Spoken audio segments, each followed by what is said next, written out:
Afternoon sir, मेरा नाम नरेश है, ऑटो विकास वजीरपुर से। आज मैं आपके सामने कुछ गाड़ी के बारे में बताना चाहता हूँ। हमारी जो गाड़ी अभी रिसेंटली कुछ टाइम पहले लॉन्च हुई थी, पंच गाड़ी। प्लीज़ देखिए, second top model diesel. Actually customise pack है। इसका बेनिफिट भी यही होता है कि कस्टमर उसके टॉप मॉडल तक नहीं जा पाता तो उसमें एक कस्टमाइज पैक ऐड करवा के वो एक गाड़ी परचेज़ कर सकते हैं। आइए मैं गाड़ी के बारे में कुछ दिखाना चाहता हूँ सर। अगर आप यहाँ पे देख रहे हैं, ये इसका डेजल मॉडल है जो एक कस्टमाइज पैक है। एक्चुअली क्या है, जिन कस्टमर का टॉप मॉडल का बजट नहीं होता तो वो डेजल ले सकते हैं, जिसके अंदर कुछ फीचर टॉप मॉडल के ऐड हो जाते हैं, जिसकी उनकी नीड की चीज़ें पूरी हो जाती है, लाइक जैसे DRL और अलॉयज़ व्हील्स वगैरह। बाकी आपको इसमें touch screen, automatic AC, steering control और क्रूज़ कंट्रोल। क्योंकि इसकी बेनिफिट ये है कि इस गाड़ी में किसी मॉडल्स में आपको क्रूज़ कंट्रोल देखने के लिए नहीं मिलेगा। यहाँ पे आप क्रूज़ कंट्रोल देख सकते हैं, जो आपको लंबे ड्राइव पे आपको। ये क्रूज़ कंट्रोल कौन से मॉडल से स्टार्ट होता है सर? एक्चुअली क्या है, ये सेकंड टॉप मॉडल से हमारा स्टार्ट हो जाता है एक कंप्लीट से। यहाँ पे आपको स्टीयरिंग कंट्रोल मिले हुए हैं, power steering, tilt steering, push start गाड़ी, साथ में आपको ऑटोमेटिक ऑप्शन भी मिल जाता है। जैसे तो वही तो ऑटोमेटिक वेरिएंट है। लेकिन सभी अगर आप दूसरे ब्रांड में भी जाते हैं तो उसका बेनिफिट ये नहीं है।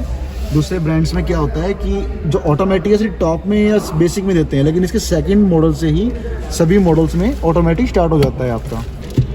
टाटा ने कॉम्प्रोमाइज़ नहीं किया कि आप टॉप मॉडल ले रहे हैं या बेसिक मॉडल ले रहे हैं तो उसमें इंटीरियर में कोई फ़र्क होगा। बेस मॉडल में भी ड्यूल टोन मिलेगा एंड टॉप मॉडल में भी ड्यूल टोन मिलेगा। इंटीरियर में कोई अंतर नहीं है, कोई अंतर नहीं है, लेकिन हाँ फीचर्स का फ़र्क मिल सकता है। लाइक अगर बिल्कुल बेसिक मॉडल लेंगे तो उसमें स्क्रीन वगैरह नहीं आती, एटलीस्ट म्यूजिक सिस्टम में नहीं आता, वो वेरिएंट टू वेरिएंट होता है। जिसमें आपका जैसे अगर बेस मॉडल लेंगे तो म्यूजिक सिस्टम नहीं आता, सेकंड मॉडल में म्यूजिक सिस्टम आएगा नॉर्मल, उससे ऊपर वाले में टच स्क्रीन आएगा।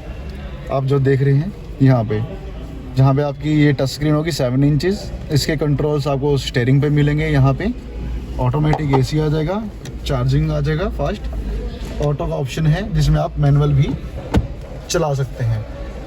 पहला गियर, दूसरा गियर, तीसरा गियर, चौथा गियर। नीचे माइनस करने के बाद आपके गियर कम होते चले जाएंगे। वापस आप इसे ऑटो पे डाल के यूज़ कर सकते हैं। ऑटोमेटिक गियर है। बिल्कुल, ये ऑटोमेटिक वाली है ना। इसमें ऑटो का ऑप्शन है। यहाँ पे अगर देखेंगे आपको लाइट का ऑप्शन मिल जाएगा और माइक का ऑप्शन मिल जाएगा। जो आपकी जैसे गाड़ी के अगर फ़ोन कॉल्स आती हैं तो आपकी जो वॉइस है वो यहीं से जाएगी। सबसे बढ़िया है ये बिल्कुल फेस के नियर बाई है ताकि आपका आवाज़ जाए। ये आपका वेंटिटी मिरर है। और सेफ्टी के पॉइंट्स में बात करूँ तो टाटा ने क्योंकि कॉम्प्रोमाइज़ नहीं किया, बेस मॉडल हो या टॉप मॉडल हो, टाटा की कोई भी गाड़ी हो, बिल्ड क्वालिटी 5 स्टार रेटिंग मिल रही है तकरीबन सभी गाड़ियों में, 4 स्टार एंड 5 स्टार। कम से कम सबसे छोटी गाड़ी का वज़न भी कम से कम 1000 किलो का होगा। हालांकि दूसरे ब्रांड की बात करूँ तो 750-800 किलो वज़न है, लेकिन अगर टाटा की गाड़ी की बात करूँ तो बिल्ड क्वालिटी पैसा वसूल आज के टाइम में। इस गाड़ी में तो वैसे भी 5 स्टार रेटिंग बिल्कुल एनकैप में 5 स्टार रेटिंग है। इसका भी है, अल्ट्रोज का भी और नेक्सॉन का भी है। टियागो टियोरा 4 स्टार रेटिंग है। अगर दूसरे ब्रांड में जाते हैं तो 4 स्टार भी नहीं मिलती, 0 या 2 रेटिंग मिलती है आपको दूसरे ब्रांड में। लेग स्पेस भी एक बार अपनी हाइट के हिसाब से 5'9" के हिसाब से एक बार अगर आप 5'9" के हिसाब से अगर आपकी हाइट है, अगर आपने अकॉर्डिंग सीट भी सेट करें तो पीछे अगर देखेंगे तो पीछे काफ़ी अच्छा खासा स्पेस मिल जाता है। चेक करते हैं ये अभी ओपन कैसे होता है इसमें, ये अनलॉक की कैसे फीचर है इसमें? ये सर अगर वो वाले जो आप बात कर रहे हैं, अगर आप क्या होता था पहले के टाइम में, जो पुरानी गाड़ी होती थी एक डंडी सी निकली होती थी दरवाजे के ऊपर, अच्छा, उसे लॉक करने के लिए। लेकिन इसमें क्या है, ऑटो डोर लॉक। अच्छा, गाड़ी जैसे ही चलेगी, मूव करेगी, मूव करते ही ऑटोमेटिक डोर लॉक हो जाएंगे आपके। हाँ, इसको बिल्कुल अंदर करने के बाद ये लॉक हो गए आपके डोर, चारों डोर लॉक हो गए हैं। अच्छा, अब 4 हो गए? 4 हो गए हैं। तो मेरी हाइट के हिसाब से तो हेडरूम भी इसका काफ़ी अच्छा है। सीट मैंने आगे अपनी सेट कर दी है, इसका लेग स्पेस भी काफ़ी सही है। और एक चीज़ और 5'9" के हिसाब से सबसे अच्छी बात एक इसकी और भी है, जो इसकी सीटें हैं वगैरह सीट आती हैं। कई बार क्या होता है, कस्टमर जब लंबे ड्राइव पे जाते हैं ना, थाई का और कमर का दर्द बहुत ज़्यादा होता है, लेकिन इनकी सीटों की खासियत ये है, आगे नहीं पीछे भी कुशनिंग काफ़ी अच्छी है सीट की ना, देखा जाए तो इसमें क्या होता है, आपको थाई का कमर का दर्द नहीं होता है आप जितनी भी लंबी ड्राइव करेंगे। तो टाटा नेक्सॉन में लगाना भूल गया था क्या ये कुशनिंग वगैरह? सर उसमें भी है, उसमें भी है बिल्कुल। टाटा की सभी गाड़ियों में कुशनिंग की सीटें आती हैं। आप जब भी बैठोगे गाड़ी की, टाटा की गाड़ी में ऐसा लगता है सोफे में बैठे हुए हो, तो सबसे बढ़िया चीज़ है। तो लेग स्पेस भी काफ़ी अच्छा है इसमें। अब कस्टमर को क्या चाहिए होता है, पैसा चाहिए होता है, वो उनके पास होता ही है। दूसरा उनके स्पेस चाहिए होता है, परफॉर्मेंस चाहिए होती है, लुक चाहिए होती है, माइलेज चाहिए होती है और कंफर्ट चाहिए होता है, सेफ्टी चाहिए होती है। माइलेज का कितना कंपनी वो करती है? कंपनी तो 19 प्लस क्लेम करती है, लेकिन अगर एक्यूरेट में बताऊं तो आपको सिटी के अंदर 15-16 और हाईवे पे जाकर 18-19-20 तक भी निकालती है। उनकी ड्राइव के ऊपर है मेन तो ये चीज़ है। इसमें कितने मोड होते हैं ड्राइव मोड इसमें? सर एक्चुअली इसके अंदर ना 2 तरह के ड्राइव मोड होते हैं। एक होता है सिटी जो बाय डिफॉल्ट है, गाड़ी स्टार्ट करेंगे तो उसी पे ऑन होगी। अच्छा। दूसरा था इकोनॉमिक मोड। इकोनॉमिक मोड का बेनिफिट ये है कि आपका पिकअप कम हो जाएगा लेकिन आपको माइलेज अच्छी खासी मिल जाएगी। ये आपका ये रहा अच्छा के 2 मोड है जी। ये इकोनॉमिक मोड है आपका, ग्रीन ये वाला जी। अच्छा तो ये टाटा नेक्सॉन में यहाँ पे होता है राउंड जी, में ना? बिल्कुल बिल्कुल। टाटा नेक्सॉन में यहाँ पे होते हैं मोड होते हैं। स्पेस दिख रही है। आइए अब मैं आपको कुछ ऐसी चीज़ें दिखाना चाहूँगा जो आपको बेनिफिट की है। ये सही है इस तरीके से।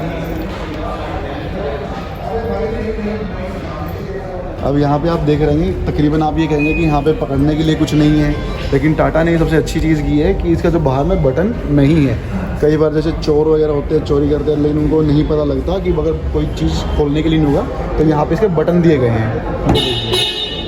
यहाँ पे ये बटन है, यहाँ पे इसको दबाने से गाड़ी अनलॉक हो जाएगी। मतलब ये ऊपर बिल्कुल इस बटन को दबाने से। अच्छा। ये लाइट्स है जो आपके नंबर प्लेट की फ्लेम पे लगती है। यहाँ पे आप जो इसका बूट स्पेस देखेंगे इस सेगमेंट में सबसे बढ़िया है, क्योंकि 1200 सीसी इंजन होने के बावजूद, इतनी बड़ी गाड़ी होने के बावजूद भी इतना अच्छा खासा स्पेस मिलता है। 319 लीटर का बूट स्पेस, यानी कि आपको इंजन भी मिल गया पावरफुल, 1200 सीसी, कंफर्ट भी मिल रहा है, सेफ्टी भी मिल रही है, माइलेज भी मिल रहा है, पैसा वसूल भी है और अच्छा खासा स्पेस भी मिल रहा है। टूल्स में जो आपकी हर गाड़ी में होता है वही मिलता है। जैक रोड पाना और एक्स्ट्रा स्टेपनी मिलती है। ये कितने इंचेस का टायर है? ये सर एक्चुअली क्या होता है कि आप टॉप मॉडल देखेंगे तो 16 इंच का व्हील आता है, लेकिन इसके अंदर एक्स्ट्रा जो स्टेपनी होती है वो 1 इंच छोटी होती है। अब कस्टमर का कई का रिव्यू ये आता है, वो ये बोलते हैं यार 1 इंच छोटी होती है तो वो कैसे एडजस्ट होगा, लेकिन मैं आपको बता दूँ वो सिर्फ एक एडजस्ट करने काम चलाने के लिए है। अगर आपको लोकल लैंग्वेज में बताऊँ, स्टेपनी का काम ये होता है कि आपको पंचर हुआ, टायर फट गया तो सिर्फ एक स्टेपनी तरह यूज़ करें ताकि अपने टायर को रिपेयर करा के दोबारा लगाएं। स्टेपनी जो साइज़ होता है 15 इंच वो व्हील का साइज़ होता है, ना कि टायर का साइज़ होता है। ये कस्टमर को नहीं पता, जो साइज़ होता है 16 इंच का वो व्हील का होता है, जैसे इसका 15 इंच है। अगर आप बाहर वाले रेशो देखेंगे तो इसका साइज़ होगा टायर का रेशो कम। अच्छा। और व्हील का जो अंदर अगर व्हील होगा एक्स्ट्रा उसका साइज़ होगा बड़ा, जो टायर साइज़ की बात कर रहा हूँ। और ये वाला व्हील 15-16 से कोई फ़र्क नहीं पड़ता। इसमें टाटा पंचर वाला भी, इसमें भी पंचर की टाटा की तरफ से? बिल्कुल, आप दूसरे ब्रांड में किसी में नहीं देखेंगे, लेकिन टाटा अब आपको हर एक में आपको पंचर किट प्रोवाइड कर रहा है। इसकी रनिंग भी 200 किलोमीटर तक होती है। ये यूज़ करते हैं सर इसको यूज़ करने से सबसे बेनिफिट ये है, ये एक लिक्विड है। अगर आप ट्यूबलेस टायर आते हैं, ये लिक्विड है, इसको खोल के इसमें ऐसे फिट हो जाएगा, जैसे मैंने आपको पिछली बार नेक्सॉन में बताया था। फिट होने के बाद ये वाला आपके टायर में लग जाएगा जिसमें पंचर है, और ये वाला जो तार है वो आगे लग जाएगी चार्जिंग में। वहाँ लगने के बाद जो ये लिक्विड है फ्यूल की तरह उसका तरह काम करेगा पंचर को रोकने के लिए। हाँ, लेकिन ये नहीं है कि आपको पंचर नहीं लगवाना, पंचर लगवाना फिर भी पड़ेगा, क्योंकि 200 किलोमीटर तक की रेंज होती है। 200 किलोमीटर के बाद आपको पंचर फिर भी लगवाना पड़ेगा, ये बात ध्यान रखिएगा। ये आप यहाँ पे देख रहे हैं लोगों के नीचे ही पार्किंग कैमरा दिया गया है, जो आपको बैक करते टाइम आपको आगे सेंस कराएगा और आपको आवाज़ से बताएगा भी कि कितनी दूर रह गया है। 16 इंच के व्हील हैं, जो एक डैजल मॉडल है। इसका ग्राउंड क्लियरेंस है 187। नॉर्मल अगर इस सेगमेंट में कोई गाड़ी पहली चीज़ में जो भी है उसका इतना हायर ग्राउंड क्लियरेंस है इस गाड़ी का, और दूसरी किसी गाड़ी में इतना ग्राउंड क्लियरेंस नहीं आता। 187। अगर आप ऑफ रोडिंग करते हैं, टूटा हुआ रोड है, गांव वगैरह में जाते हैं, तो ऑफ रोडिंग के लिए भी सबसे बढ़िया चीज़ है। अगर आपको गाड़ी की पहचान नहीं है, अगर टॉप मॉडल देखना है तो टॉप मॉडल और डैजल में सिर्फ ड्यूल टोन का फ़र्क आएगा, कुछ कॉस्मेटिक चीज़ों का आएगा। अगर आप पुश स्टार्ट गाड़ी लेते हैं तो आपको ये की मिलती है। अच्छा। ये टाटा की हर गाड़ी में सेम ही की जाती है? बिल्कुल, ये सेम मॉडल है टाटा की गाड़ी। अब हम यहाँ पे वीडियो स्टॉप करते हैं। धन्यवाद आपका तहे दिल से, थैंक यू। तो गाइज़ अब बात करते हैं गाड़ी की टेक्निकल स्पेसिफिकेशन के बारे में। जैसे कि हमने पूरी गाड़ी को व्यू कर लिया है, अब आपको मैं थोड़ा मोटा मोटा बता दूं उसमें क्या फीचर्स मिलते हैं। तो गाइज इसमें आपको 1.2 लीटर का रेवटॉन इंजन मिलता है, जो कि काफ़ी अच्छा परफॉर्म करता है। इसका जो फ्यूल टाइप है वो पेट्रोल है। इसमें आपको 3 सिलेंडर इंजन मिलता है जो कि काफ़ी ठीक ठाक bhp की पावर जनरेट कर देता है। तो बाकी मैं आपके लिए सारे के सारे डायमेंशन इसकी मैं डाल दूंगा, आपको थोड़ा मोटा मोटा और देने की कोशिश करूँ। जो अच्छी चीज़ है वो इसका बूट स्पेस है, 366 लीटर्स का बूट से मिलता है, जो कि इस सेगमेंट में काफ़ी अच्छा है अगर आप बाकी चीज़ों से, बाकी कार से कंपेयर करने जा रहे हैं इस कार को तो। और इसके फ्रंट में आपको डिस्क ब्रेक मिलते हैं और रियर में आपको इसके ड्रम ब्रेक मिलते हैं। और एक चीज़ जो काफ़ी अच्छी है इसके अंदर वो है इसका टायर साइज़। इसमें आपको बेस मॉडल के अंदर ही आपको 15 इंच के टायर साइज मिलते हैं, जो बाकी कार्स की कंपेयर में काफ़ी अच्छे हैं। और जो अगर आप इसका ऊपर का वेरिएंट लेंगे क्रिएटिव, उसमें तो आपको 16 इंच के टायर मिलते हैं, जो कि काफ़ी अच्छा है। और जो last thing is about petrol capacity, 37 litres का इसमें आपको पेट्रोल की कैपेसिटी मिलती है। इसमें एक ही फ्यूल टैंक आता है, वो पेट्रोल है, इसमें सीएनजी और डीजल का भी ऑप्शन अवेलेबल नहीं है। बट जैसा हमने सुना है सोर्सेज से, तो हमें पता लगा कि इसका सीएनजी वेरिएंट आने वाला है, बट वो कब आएगा इसके हमारे पास कोई क्लैरिटी नहीं है।